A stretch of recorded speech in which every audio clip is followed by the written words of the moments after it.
This video is about people who were part of the Renaissance that didn't live in Italy, and you can see the 5 people listed here. They were involved in science and writing and politics and a variety of items. At any point in the video, if you need to stop and write something down or rewind it to hear something again, you should do that. The first person that is in your chart is Nicolaus Copernicus, and you can see that he's from Poland. Um, he rented rooms when he was young um, at an astronomy teacher's house, and this led him to become really interested in astronomy. His scientific work showed he was very creative and he was a free thinker, and he was willing to question accepted beliefs of the time. In terms of his talents and achievements, he was very skilled in math and observation. He based his thinking on what he saw rather than what he thought he should see. And at the time he was alive, in the 14 and 1500s, he had been taught that the Earth was the center of the universe and that the sun, stars, and planets traveled around the Earth. Well, Copernicus didn't like this explanation once he studied the motion of the planets, and he proposed a new idea. He thought that the Earth and other planets revolved around the sun, that the Earth rotated or turned on its axis, and this turning is what made the sun and other objects in the heavens seem to move across the sky. So in 1514, Copernicus printed a booklet that outlined what he believed, this new theory, and then he worked on a book. He called it On the Revolutions of the Celestial Spheres, and celestial means heavenly. And according to legend, he saw this book in print just a few hours before his death in 1543.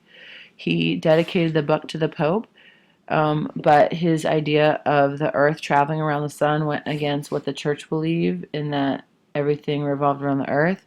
And so in 1616, the church banned his book. And what happened was eventually it was found out that what he proposed was actually accurate. So Copernicus was correct in his thinking about all of the planets traveling around the sun. The next person on your chart is Queen Isabella of Spain, and she actually came up when we studied the Reconquista. She and her husband Ferdinand were the ones responsible for that, so you have heard of her before this year. And so you can see a lot of the information about her personality and training is filled in for you. When she was queen, she supported learning, art. She collected fine paintings and built schools. And that's the synopsis of her personality and training. In terms of her talent and achievements, the fact written in for you tells you how she became Queen of Spain, and her husband Ferdinand also ruled Spain. So when she, as queen, she was very interested in encouraging exploration. She supported Christopher Columbus, who was from Italy but proposed finding a new route to Asia, and he did this in 1492. Well, he started his voyage in 1492 and came across the Americas, specifically the Caribbean, actually. His exploration led to a Spanish Empire that also led to a lot of wealth for Spain, and we'll study that later in the year. They also, you may remember, Isabella and Ferdinand were interested in having religious unity in Spain, and so they wanted to be a Catholic country. Jews who refused to convert to Catholicism were forced to leave Spain, and this led to a lot of talented and productive citizens leaving Spain. And Isabella and Ferdinand, achieved their goal, but at the cost of losing a lot of Jews and Muslims and having some Jews and Muslims die. It looks like I didn't click the slide to move it forward when I was talking about Isabella's talent and achievement. So here it is. And I do want to mention that the information I'm reading about comes from a book called History Alive, the Medieval World. All right, the next person on your chart is Elizabeth I, who was a Queen of England. She was a very popular and successful monarch. So some facts about her personality and training are, after what you already have written in for you, that she was a really good student in school. She was highly educated. She learned to speak Greek, Latin, French, and Italian. She was a really strong-minded ruler, but not stubborn. She was willing to listen to advice, and she was really devoted to England. So, in terms of her talent and achievements, she became queen at age 25 and ruled for 45 years until she died. I think that's pretty impressive. She never married. She thought that a husband would take her power. She was considered a strong and independent ruler who was also flexible. She was willing to change unpopular policies. She was good at balancing the interests of different people in England, and she inspired a lot of love and loyalty from the people of England. Her reign is often considered England's golden age. There was a lot of culture that succeeded under her. She supported theater, fashion, literature, dance, and education. Poets and playwrights composed some of the greatest works that are around under her. She tried to strengthen England's economy. She encouraged trade and commerce, which is business.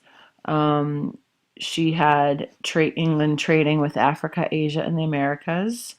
Her funding of sea exploration helped England establish itself in North America. By the time Elizabeth died, England was one of the strongest and richest countries in the world. Next up, also from England, we have William Shakespeare, who some of you are already familiar with due to what you're doing in English class. All right, so a little more about Shakespeare for his personality and training. He learned about drama by performing and writing plays for a theater company that he worked for in London. Many of his plays were first presented at the Globe Theatre. His reputation was that he was quiet and a little mysterious. His writing shows that he was very curious and observant.